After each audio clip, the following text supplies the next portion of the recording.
entrepreneurs, small business owners, and women business leaders. She is the CEO of Web Marketing Therapy, a full service marketing agency that diagnoses, prescribes, and guides healthy marketing solutions. Web Marketing's therapy works to ensure marketing treats the cause versus band aiding symptoms, so all marketing pieces are a sound investment. She is also known as the marketing therapist for her healthy advice, stress free guidance, and tough love approach. And she loves to work without walls, no offices. And she and her team operate out of 5 different states, serving fabulous clients throughout the US. And tonight, she is going to help us with no stress marketing success. And from there, I will turn it over to Lori. Thank you so much. There we go, unmuted. Hi, everyone. Great to be here. And let me go ahead and share my screen. I also work a ton. I'd say 90% of our business is working for lawyers. So it was sort of an accidental entry about a decade ago. And let's do slideshow. Can we do this? Slideshow, play from start. Are we good? We can see the screen? Yes, fabulous. Yes. Yeah, I want to say it was like maybe at least 10 years ago, I was hired as a speaker to, and this is when I lived in California, to go to Beverly Hills to speak for, it's America's top 100 trial attorneys. And so like any organization, you do your research, you take a look at what other, lawyers are doing in the space. And the more I was talking with lawyers, and especially being at the event and listening to them, y'all get preyed upon by web marketing firms more than any industry I have ever seen. And, once you get to know people, you start to get the forwarded emails of, hey, I met you at this talk. What do you think of this email? And I'm going to go ahead and admit people as I'm chatting too. So it was really eye-opening to see, just to really immerse myself in the industry. But what was happening is I was going in and doing optimization is what I do. And it's all about my philosophies. If marketing feels stressful, yucky, overwhelming, expensive, if you feel like you're babysitting your vendors too much, something is wrong. And then it's time to get on the path to success. And, I joke and, we do all the, funny, punny things, but like the marketing chill pills. But it is important to know that everything I share tonight comes from a place of education. No matter how inexperienced you are with marketing, whether you have a big budget, small budget, no budget, you'll be able to walk away with things that you can do.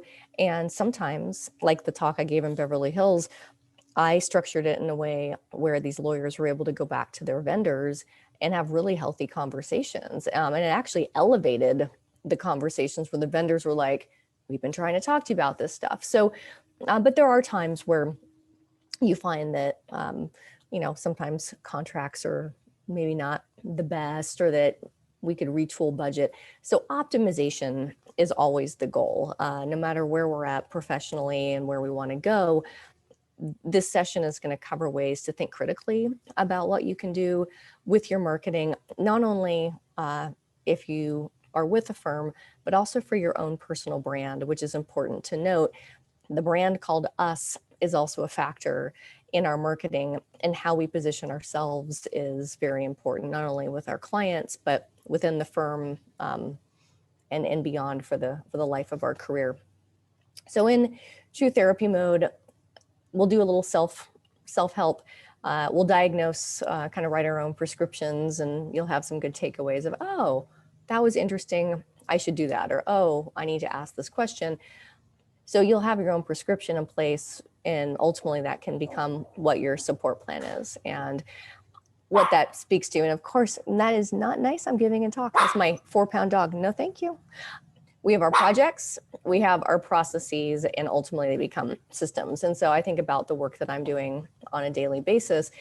It's just a system. It's like the machines are in place for these law firms, and if we're working, the law firms large and small, and we even have protocols where we're like, look, if you got the super lawyers or the best lawyers, or if you have a big case, we don't need a bunch of fancy hello Lori, I hope you had a lovely weekend.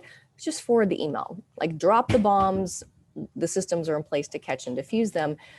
And sometimes the systems are just like, oh, I'm going to pay more attention to my LinkedIn profile, or gosh, every couple of years I'm going to have new headshots taken. It'll all be about putting the pieces of your own puzzle together, which speaks to our web marketing therapy logo. And it is important for me as an educator to teach people how to think and to empower, especially women. It just rocks my world to empower women so that you're able to look at ways that you can make your own marketing work for you. And that's the essential thing here too, is to do things that work for you. And so when we were rebranding, I remember saying something like, we teach people how to think, but I'm yelling to the designer before we're wrapping up the call of, it's about our own personality. And this is actually based on the phrenology head, which is a now defunct psychological myth that areas of the brain housed our personality. It is so important to be attentive to our own personalities. Some of us are really hands-on. Some of us are not. Even though I run a marketing firm, I'm a slow adopter. I get teased all the time by my employees because I'm the one who's like, I don't know, let's make sure it's been tested. And so you'll be thinking about things that you can do, and especially things that you do best, but it might also give you ideas of like, oh, here's some things I want to put into place. But we're all going to have our own unique puzzle pieces. Speaking of puzzle pieces, the 5 areas that we're going to cover to help get you on the path to stress-free marketing are these 5 factors for success. I have a book, it's older now, with McGraw-Hill on online marketing. And as I was writing chapters on website, email, social media, blogging, content, I think web analytics, search engine marketing, can't forget that, I was finding that every single channel with digital has these common threads that need to be in place. So whether you're looking at marketing yourself better for your personal branding, or having a conversation with your firm, or if you are running your own firm, these 5 factors are what we need to look at. And the beauty of these 5 factors is that we can count them on one hand, which is nice, but we also can use this as a tool to self-diagnose and come up with our own plan. And you might find that some of these are more optimized than others. There might be some untapped opportunities. But anytime we are working on optimization, we're looking at all of these factors to make sure that the marketing clicks. So credibility is about getting people to know, like, and trust you. And as a lawyer, it's not just, of course your firm has a reputation if you're with a firm, but it's also you yourself, if you are the brand. Also, credibility is a big piece of it. And that's where the web presence comes in. Whether we like it or not, people are going to Google us. When I used to teach, when I lived in California for most of my life, I taught for Berkeley through their extension program. And as I was teaching search engine marketing courses, there was a murderer who spelled her name, Lori Thomas, the same way as I did. And I was like, see how important it is to have a LinkedIn account and a Twitter account and all these different things, because it helped me really dominate the search engines. So as all of the news was coming up, I think she was in Flint, Michigan, but to have enough of a web presence so that people didn't Google my name and go, it's an extreme example, but our web presence is our bio page. It is our personal branding, even our profile picture. Those things are small investments that make a big difference.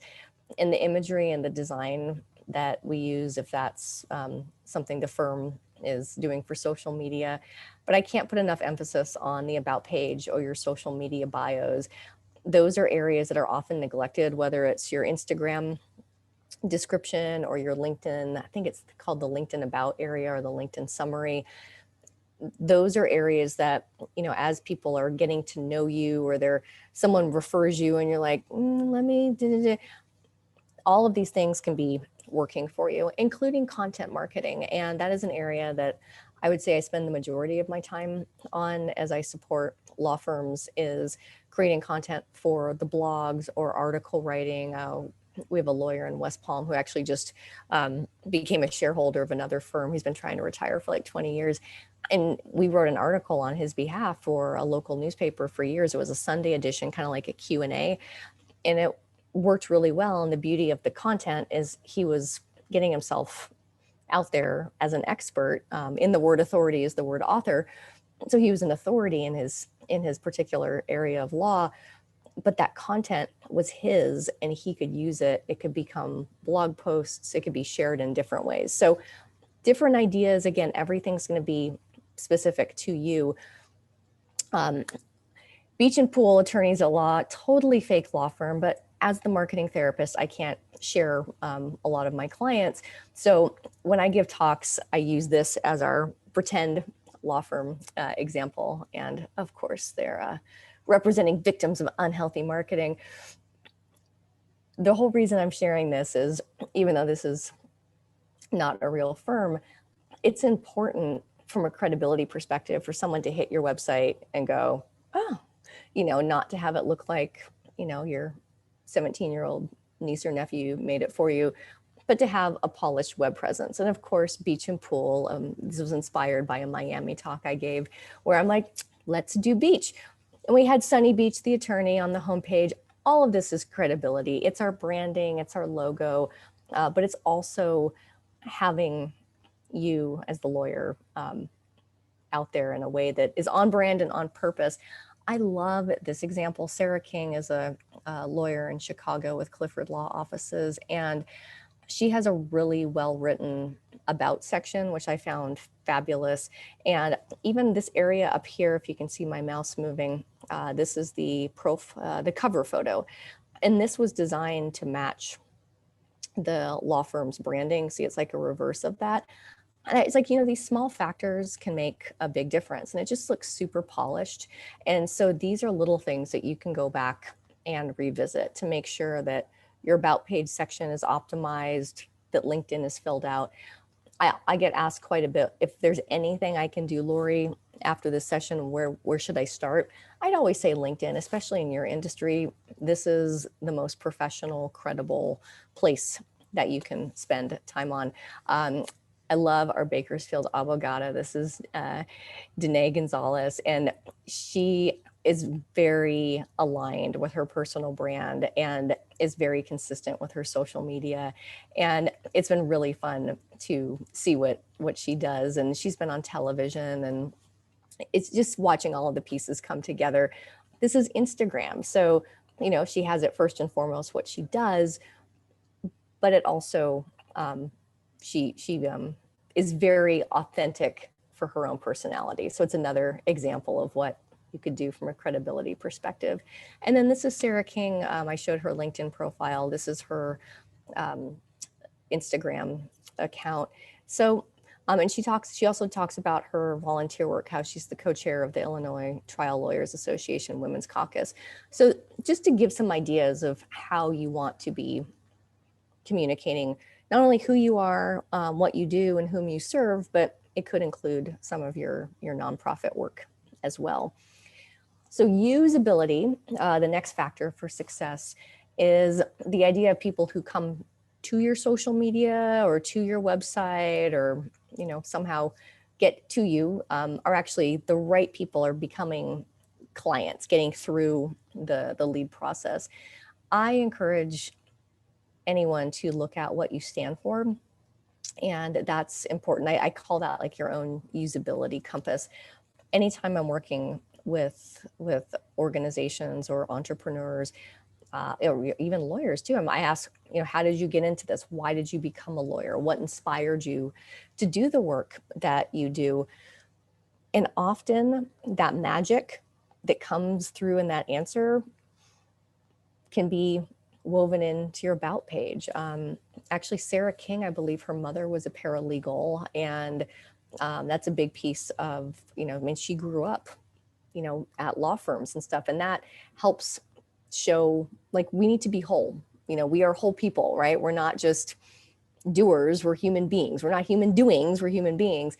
So understanding why you do what you do, helping that come through, can be a really valuable kind of, how am I driving the user experience.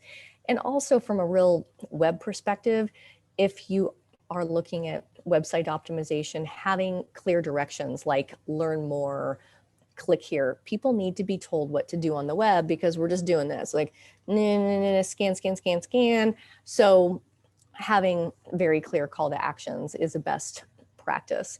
And just even monitoring likes, reactions. Sometimes analytics can be looked at if you have a firm managing your marketing, but always ask for what you want. If it's a sensitive area, if it's divorce, family law, things like that, the user experience can be a little softer. I understand, I know what it's like. These are hard times. I invite you to reach out to have a conversation. If you are offering an initial complimentary call, sometimes there is that intimidation factor with lawyers of, are you going to charge me if I talk to you? I always offer a complimentary 15-minute consultation, whatever that is. But those are all things to help get the right people through into contacting you. And that's the power of language. So back to Beach and Pool, my pretend law firm. Some examples of clear user experience. That phone number is right there, clear as day on the top right-hand corner. Valuable real estate on a website, fun fact. And in this case, they use the F word free, which might speak to some audiences. Some of you listening are like, heck no, I don't want people calling for a free consultation. Perfect. Don't use that language. Everyone's different. But what I'm showing here is that there's a button and that call to action tells people what to do. Web surfers scan more than they read. So have the great language, but also guide people. And we call this in my nerdy world website architecture. And then even the video of Sunny Beach, the attorney at Beach and Pool LLP, she, it has that play button, which is generally known to a web user that is a click to play. So that is also kind of I look at video as a nice to have, not always a need to have, but often I get asked, I'm doing everything right. I'm doing the search engine optimization, I'm doing social media, I'm doing my paid search, whatever it is. Now what?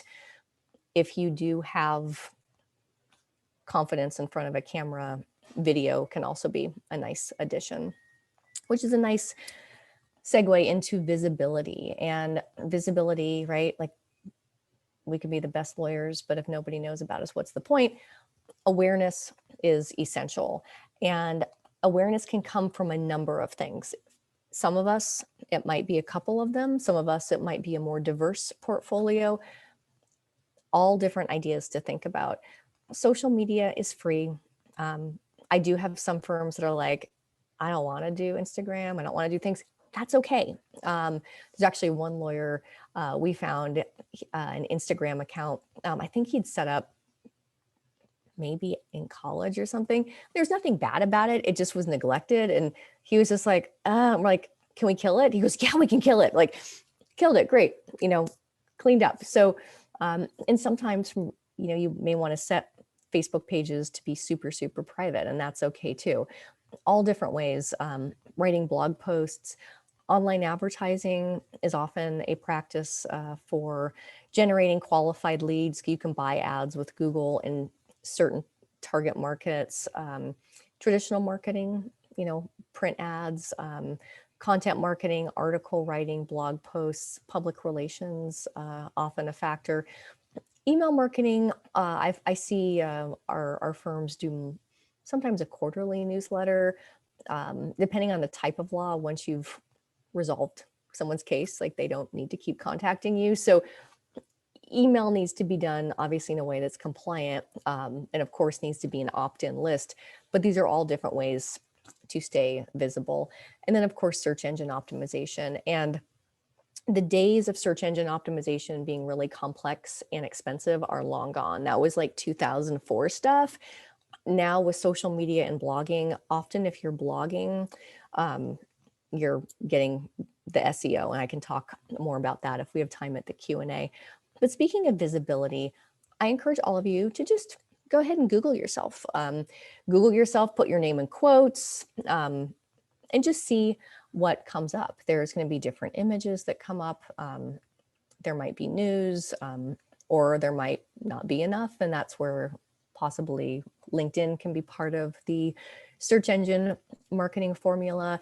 If you are leading a firm, there is Google My Business, which is free and fabulous. And if you have a firm in a specific geographic location, you can create an account, or sometimes Google finds your firm all by yourself. There's a website we launched for a firm in Los Angeles, and he rebranded. It used to be his name, and now it's a different firm name. Google picked it up instantly, and we had to clean up his duplicate listing. But Google My Business, if you have a firm in a geographic location, is great for free visibility. If you're buying ads, Google Screened is a great thing to do. But it's good just to see what comes up on your own personal name, and ways to get TWD, which I created. It's called Total Web Domination. Doing things like, if you are active on Twitter, or different, even different organizations, like, if you're involved here, those might also come up in your search engine results pages. So sellability is why you versus another lawyer or law firm. And the name of the game with sellability is to voice your value, but also your values. We connect with our hearts, and people might talk to a few different lawyers, but they're going to go with the one that they just felt comfortable with, right? Or that one came highly, that lawyer, she came highly referred. So sellability is definitely more of the heart of it. And the more that we really step in to our authority and own the value of what we do, and also the values, and testimonials can often be the sellability super sauce right here. The people who write I don't know what I would have done without you, or my family and I are so grateful, or I don't know how I navigated my divorce before you. Those are things that you can say, that means so much. Would you be willing to share that on Google reviews or on Facebook reviews? And we actually create templates for our firms, where the administrators will often send that. And we even have a page on the website for most of our firms that help guide people who say these amazing things. And it's just part of those systems to get in the habit of asking, or to have your support staff do that for you. Speaking of sales, any of us who've taken sales classes, we all know the sales funnel, right? It's the sales funnel. I created this image. I was hired to give a talk specifically on optimizing the sales funnel. And I'm a recovering salesperson. I'm a former personal shopper back in my 20s at Saks Fifth Avenue in California, and sold online advertising in the .com boom. I love marketing. I love people more than I love anything. And I find that marketing really brings it together. But so I'm thinking, as an educator, I've totally got this. I can teach sales. Here's my funnel. So my designer gives me this, and I'm like, it's just like, so like, it's like you're like just getting people in and out. It just seemed, it felt kind of crappy. It felt like transactional, right? And I was saying to my designer, well, it's actually more in sales isn't just like a straight shot. It's like sometimes people hear about you, they talk to other lawyers, or they Google, and then they come back in a different way. And so he comes back with this, and I was like, Will, this is a small intestine. Like, now the sales funnel is literally crappy. And he's like, oh my gosh, Lori, like, where are we going with this? So I said, think about sales. It's like heart-centric, right? People are going to come in, they're going to come out. And so he came up with this, and I was like, this to me feels like a more modern day sales funnel. And also, we're all women, so I can get a little woo on y'all. Having a more open-minded approach to leads in marketing, and understanding it's the sum of all parts. And we're all going to have our own heart-centric marketing approach, but sales, it's coming in and out. And also, the people who come out of a great experience working with you, they're going to refer you. And then the whole system begins all over again. So when we look at sales, it's not just like leads, to cases. It's really a whole sum of all parts. And scalability, it is so important that we look at marketing as something we invest in and not spend money on. And it's important to know where your dollars are going, if it's working, if you're seeing an uptick, if you're feeling like it's really working for you. And it has to work for you. That's the most important piece of this, is it has to work for you. And if it doesn't, ladies, my favorite line is, that does not work for me. You can write that down. That does not work for me. You're paying for something, you're not getting value. This isn't working for me. Let's change the ship around, or let's steer things around. So always look at things as, if I invest in this photographer, yeah, I'm actually going to use those headshots for my LinkedIn profile and Twitter and on the firm website. Yeah, that would be worth it. Or actually, our firm should pay for new headshots for everyone. So just look at, look at things, but be a critical thinker. And so those are the 5 factors. And marketing is part of the entire firm puzzle. So you have the operations, we call it lawyering. We always want to make sure our clients are busy lawyering and not getting caught up in the marketing minutia. There's the administrative part, paying bills, collecting bills, all the paperwork. But marketing is so often treated with an on and off switch. We have a healthy lead flow, we're not going to do any marketing. The best time to do marketing is when business is great, when things are going well, and it needs to be something that's working all the time, and it needs to stay consistent. Nothing is worse than having a potential client go to your LinkedIn page and they're like, oh, there hasn't been a post since April 2019. So either you kill your Facebook page if you can't handle it, or you find a way to keep content going. And often it's easier than you think. Sometimes there's really good content that can be reshared, but that can be a whole other topic on content marketing for another webinar.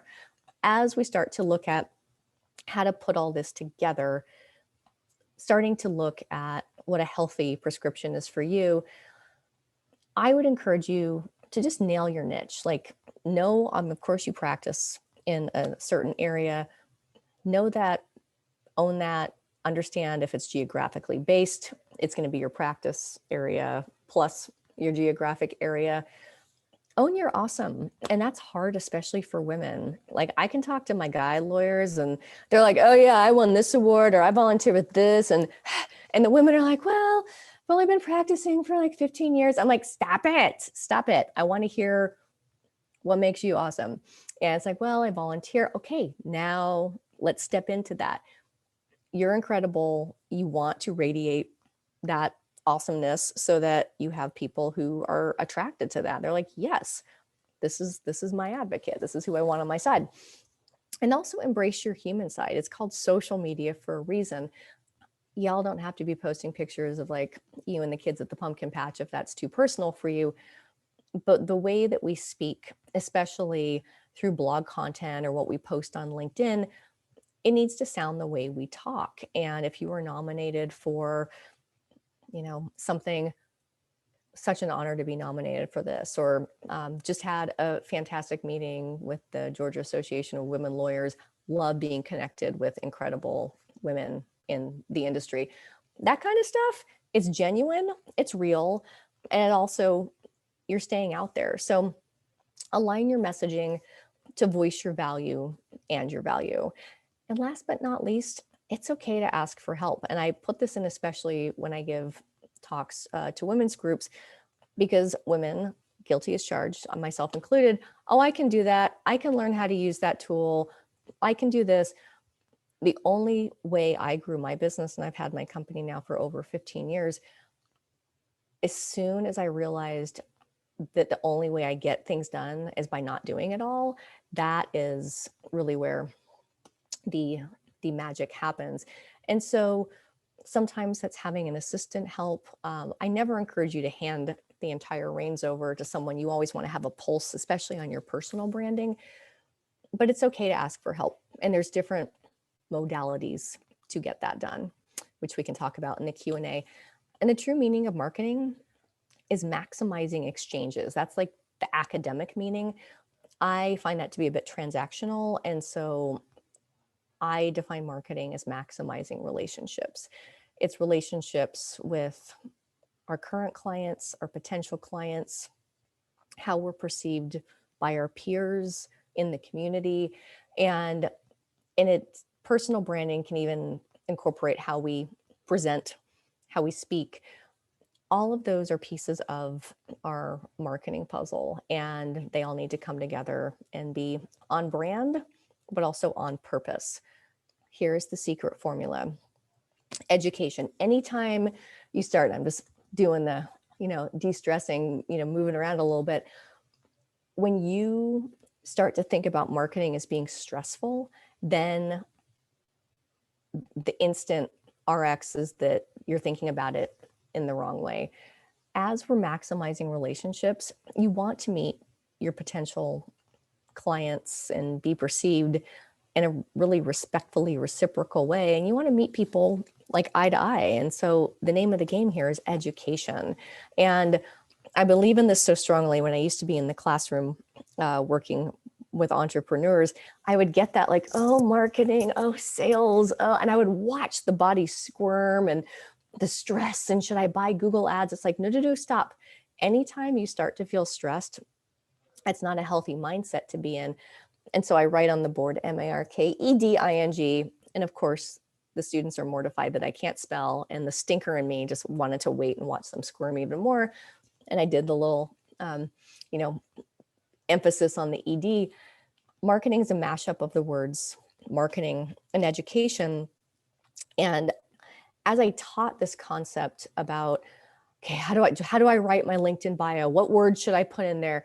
Whoa. What do we want to help people understand? And that's all you need to ask yourself. What do I need to help people understand?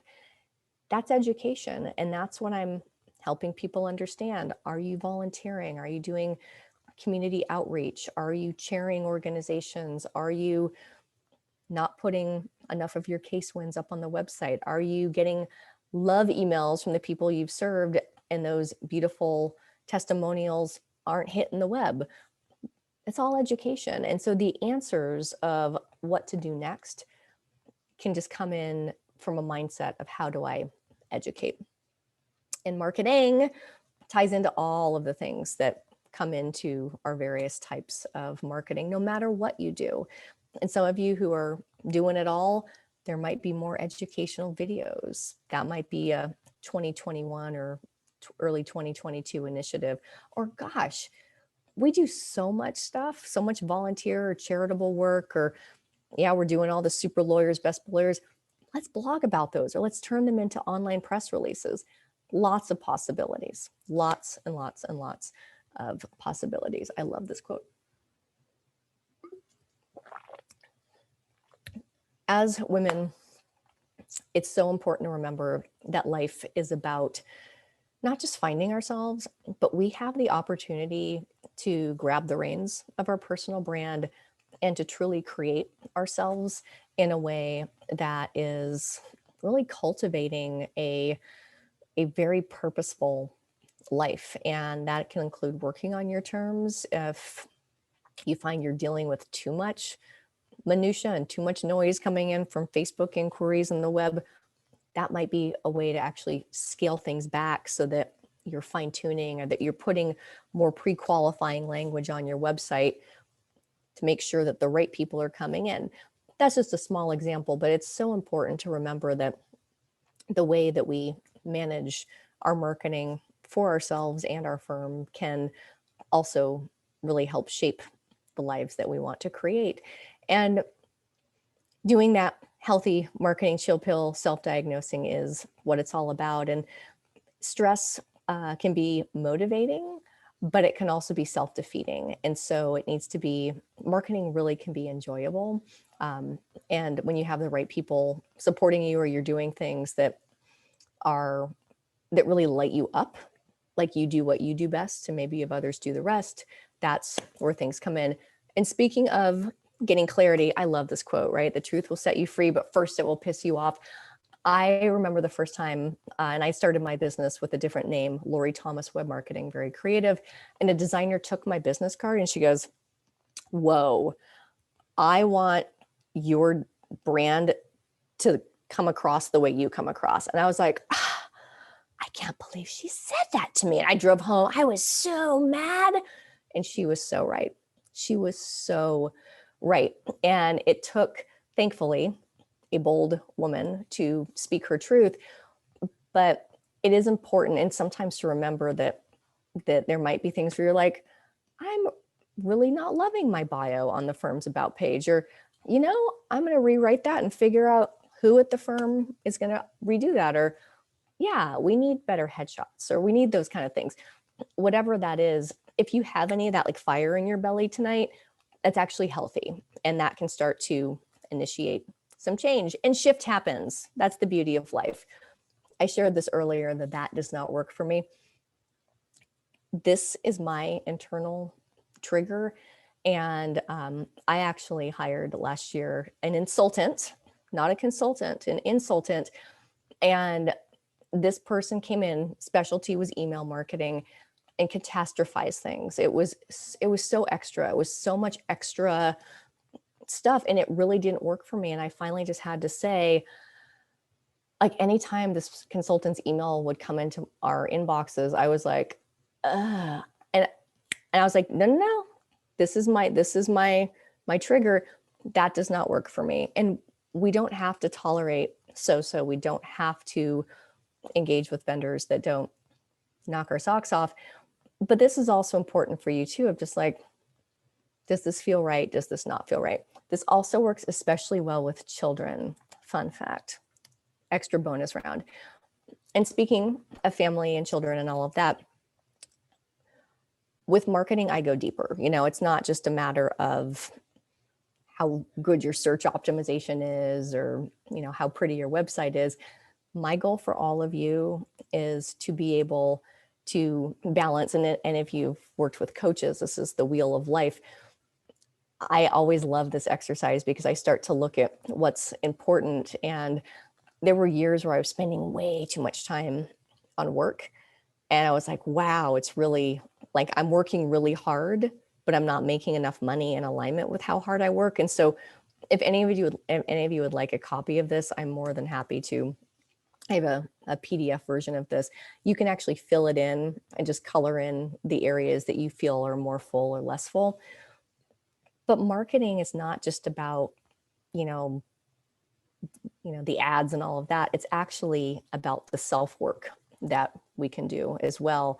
And so I've had clients, especially women clients, where we just put the pause button on and we're like, we actually need to just be more nourished personally, and then we'll tackle the next thing. And to understand what you want to do next, there are ways that you can audit. I'll put a link into the chat afterwards. There's a document that we created that maps all these things out. So if you do want a recap of this, we've got a lot of educational content that we've created that can support you. But it's healthy to go back and look at the various pieces of your marketing and see where you're strong, what areas might need to be improved. And it looks like we still have time for Q&A, which is wonderful. And I'll just end with the reminder that healthy marketing is what equals wealthy organizations. And it's important to look at it in a way that really is relationship centric, including that strong relationship with yourself. So I'm super grateful that you all took the time to be here, and I congratulate you all for investing in your self-improvement. And if there are any questions that I can answer for you, I am more than happy to do so.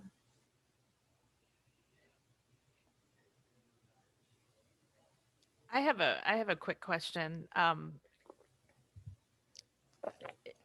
This sounds overwhelming, but how expensive is it to hire somebody to just basically give you an audit?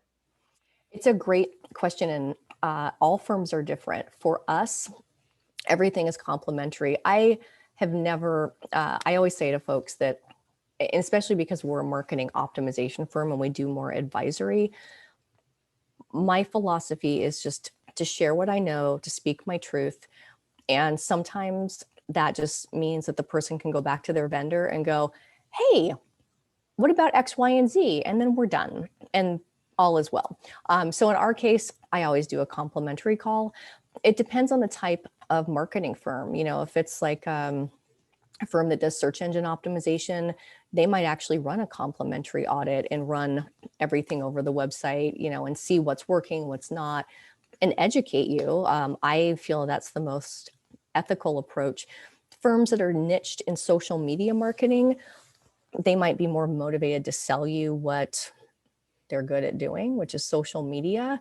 I actually talked with a firm in California, and they're like, so what do you think of this contract? Because we need more visibility. We're not ranking on this particular practice area in our geographic location.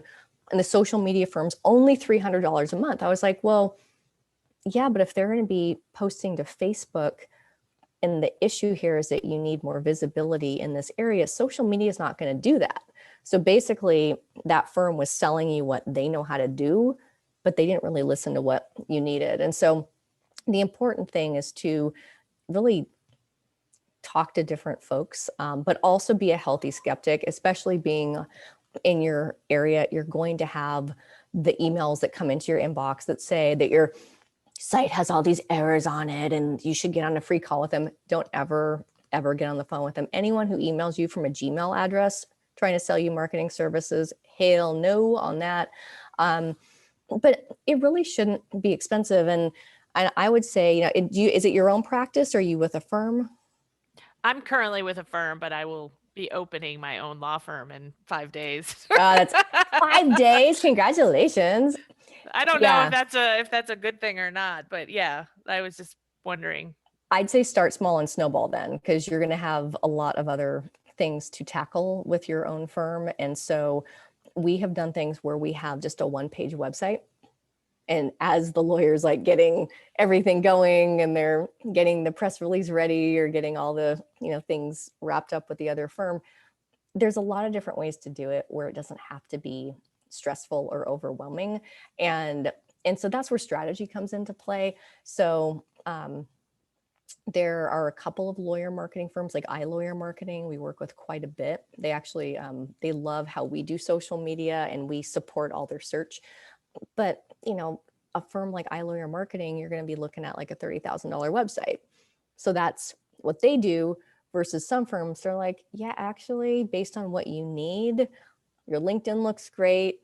Let's do these 5 things. Let's do these in February and this in March. So you just need someone who can like really listen and understand and help create a plan that works for you, because frankly, you need to be lawyering and not dealing with someone who's like, can you review all this copy on your new website, where you're just like, I don't have time for that. So yeah, it's really it's finding the right pairing, but it's a good question, and it will depend on what you need and what your goals are. I also, if I can follow up, for people that work at companies, they don't necessarily have profiles on web pages associated with their company. How do they build a brand? I mean, lawyers will have their own bio pages typically on a firm website. And I mean, even usually associates have a bio page. It just depends on the firm, but LinkedIn would be the place to be. And that can really start to be, and also with LinkedIn, you have the ability to, be part of organizations and different groups, and also just networking too, being parts of groups like this and just getting out there and connecting. But for sure, LinkedIn. But I mean, I'm going through the various law firms we support. I mean, But I'm yeah, thinking about like in-house counsel yeah, at like banks or something. Like yeah. if I went to Georgia Pacific, I don't think I'm gonna be able to find the in-house counsel webpage. So Nope. LinkedIn, Twitter, Instagram, and voicing your value and values. And, and it could even be, back when we eventually get back to live events, the in-house counsel can, post a picture of the hotel room getting ready to go to my, take my CLEs or do whatever I'm doing, those kind of things. But for sure, LinkedIn is hands down. I feel like it's just like an interactive resume and Rolodex, and a place where you can connect with people.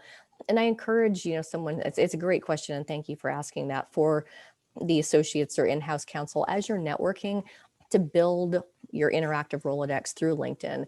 Hi, Katrina, it was great meeting you at the Gall event. Let's stay in touch. And just starting to stay connected that way.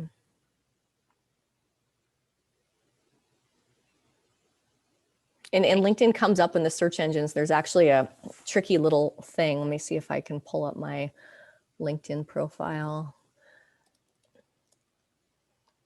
Hiding my work email here. Okay, let's go to my profile, back to share screen. What did we do without Zoom? So on my LinkedIn profile, you can even see in here, this is a setting, and I believe, and so like this alone can help your search visibility. So if someone Googles Lori Thomas Ross, my LinkedIn profile can come up, and that's an area that you can, I don't know if I'll be able to find it. Let's see, scroll and scroll. Haha. If you go into the edit intro and you go to the very, very bottom where it says profile URL, websites, Twitter, you hit the little edit button. And let's see here, you can edit it here. And a lot of them will have like numbers and stuff in it, but little things like that can start to build your personal brand. Even just being mindful of how you're conducting yourself. And yeah, I mean, my gosh, I mean, when I was starting my career, there was no Facebook and no Twitter and no Instagram and no LinkedIn. And, you know, it's relationships. It's making, you know, an impact and doing great work and staying connected. I mean, when I started my business and went out on my own, I reached out to my old VPs and directors of biz dev and people that I knew and had built credibility with. And through my Hotmail account, how cool am I, said, you know, that I was starting a business, and this was in 2005. And I educated them about what I was doing and found ways to stay connected that way too. What other questions can I answer for y'all?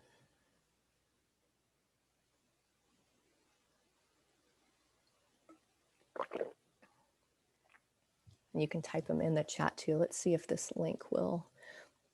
That's a recap of the marketing success areas. It's a short video. And then if you wanted the audit guide, and let me put in my personal email too, if there's any like random questions that you can think of.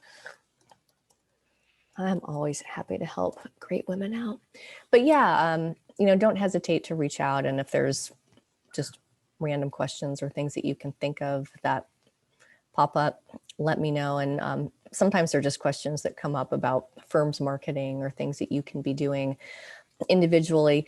Also, it's, you know, the profile pictures, things that you have on your LinkedIn account. You don't necessarily need an expensive photographer. I mean, nowadays, what you can do with the phone is amazing. And just taking, you know, some shots that you're like, yeah, like that really conveys who I want to be. And now part of our personal brand is this, you know, it's, and actually I've been admiring your plants, looks really great. But it's a trip, you know, I mean, now how we speak and the environments that we're operating in are all a factor in all of that too. So, and also to just pay attention to people you admire, especially those of us who are starting our careers, or, you know, just, I always found people that I really admired, and I watched what they did, and I was like, oh, they're posting more to LinkedIn, or, oh, they're speaking, or they're doing things. And so definitely, especially for women, like we need role models, we need mentors. And so to find and just to stay connected with people that, you know, emulate who we want to be is definitely important. Hi, Lori. I have a question. First, thank you so much. I've learned a lot.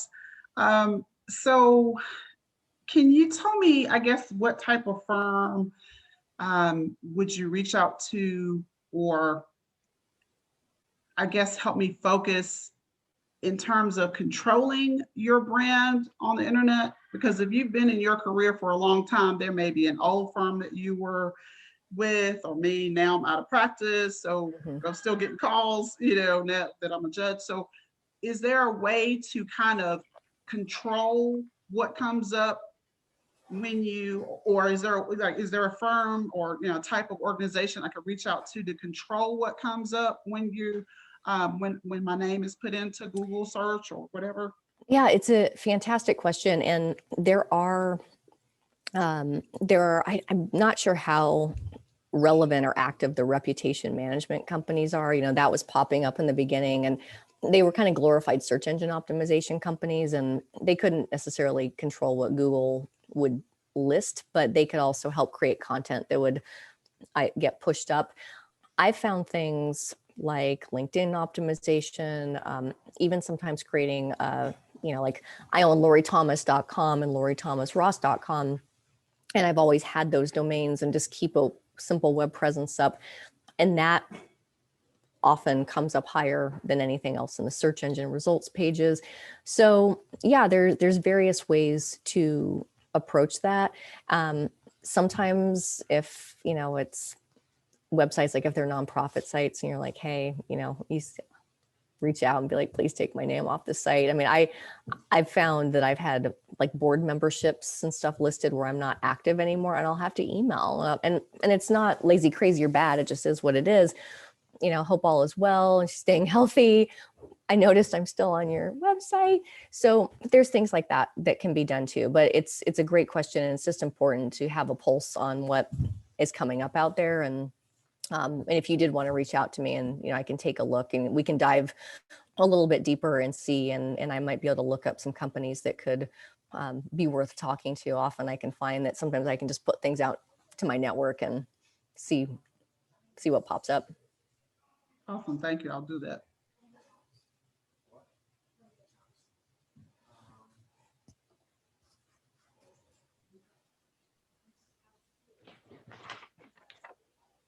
Is anyone drinking wine yet? Let me go through all the pictures here. Nah. That was the beginning. Several of our clients were doing like, virtual happy hours and launch parties. And because we're their wild web women, right? We're behind the scenes getting everything. They're like, well, can you host them? And so we still have clients on the West Coast. So we're like, oh, it starts at 5:30 Pacific Standard Time. Oh, okay. That was a trend for a while. That's sort of faded away, which has been great. We're like, wow, it's gonna be a late night for us. So we gotten all of our questions. I think so. Cool. Anyone? I think that's it. Well, thank you so much. We really appreciate this. I think it's been one of the better attended events. So I'm thank glad you. to hear it. You're so welcome. And if Yeah. there's any other follow-up topics, if it's like, hey, we want to dive more into personal branding or anything like that, just let me know. I'm a proud Georgian now, and just happy to help you out in any way. Anytime we can help women out it's really important. So have a great rest of your evening, and thank you for letting me be a part of this, and have a great rest of your night, and stay well and stay healthy. Thank you. Take care. Thanks Bye, a lot, y'all. everyone. Bye.